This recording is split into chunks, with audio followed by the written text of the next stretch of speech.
penjaga status quo. Di sebuah negeri yang besar, berdiri sebuah rumah tua. Dulu rumah itu megah, dindingnya kokoh, atapnya menaungi banyak keluarga, dan semua orang bangga tinggal di dalamnya. Tetapi seiring waktu, tembok mulai retak, atap bocor, dan lantainya rapuh.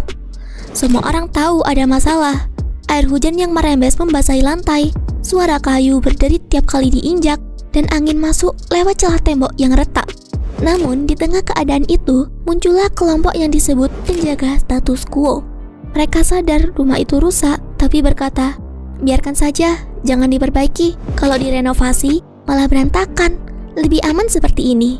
Dengan alasan kehati-hatian, mereka membiarkan semua kerusakan tetap ada. Mereka merasa lebih bijak dengan tidak melakukan apa-apa. Padahal setiap hari, rumah itu semakin rapuh dan berbahaya. Di dunia nyata, wajah penjaga status quo bisa ditemukan di berbagai kalangan, yaitu intelektual yang pandai bicara. Ia tahu sistem penuh korupsi, tahu hukum sering dipermainkan, dan tahu kalau rakyat semakin menderita. Namun, ia bersembunyi di balik kata-kata. Perubahan radikal bisa memicu kekacauan, kita harus hati-hati. Akhirnya, ia tidak berbuat apa-apa. Dari luar tampak tenang dan bijak. Padahal, sesungguhnya ia sedang merawat kerusakan dengan diam. Kemudian, tokoh adat yang melihat sendiri bagaimana beban tradisi membuat rakyat kesulitan. Biaya upacara yang tinggi, aturan lama yang menyiksa, semua sebenarnya bisa diubah. Namun, ia tetap berkata, jangan disentuh, ini warisan leluhur. Kalau diubah, kita kehilangan jati diri. Padahal, rakyat justru hancur oleh beban warisan yang tidak lagi sesuai zaman. Kemudian, rohaniawan yang khotbahnya menenangkan hati, tapi sekaligus mematikan semangat. Ia berkata, bersabarlah, semua ini kehendak Tuhan. Jangan melawan pemimpin meski mereka tidak adil. Dengan dalih spiritual, ia memadamkan keberanian rakyat untuk menuntut perubahan. Yang terakhir, aparat keamanan yang tahu jelas ada penyalahgunaan kekuasaan. Mereka tahu hukum sering dipermainkan dan tahu kalau rakyat menderita.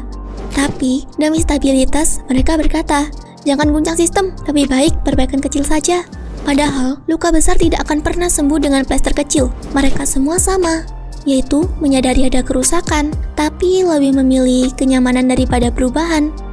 Sebagian takut kekacauan, sebagian juga takut kehilangan posisi, dan sebagian lain memang mendapat keuntungan dari keadaan rusak itu. Si penjaga status quo tidak menolak realitas, tetapi penahannya tetap seperti itu. Mereka adalah orang-orang yang sadar membiarkan rumah roboh dengan pelan-pelan, karena bagi mereka menjaga ilusi ketenangan lebih penting daripada membangun masa depan. Akhirnya, ketika rumah itu benar-benar runtuh, mereka pun ikut tertimpa puing. Ironisnya, mereka sering berkata, lihat kan, kalau dulu kita biarkan saja, pasti lebih aman.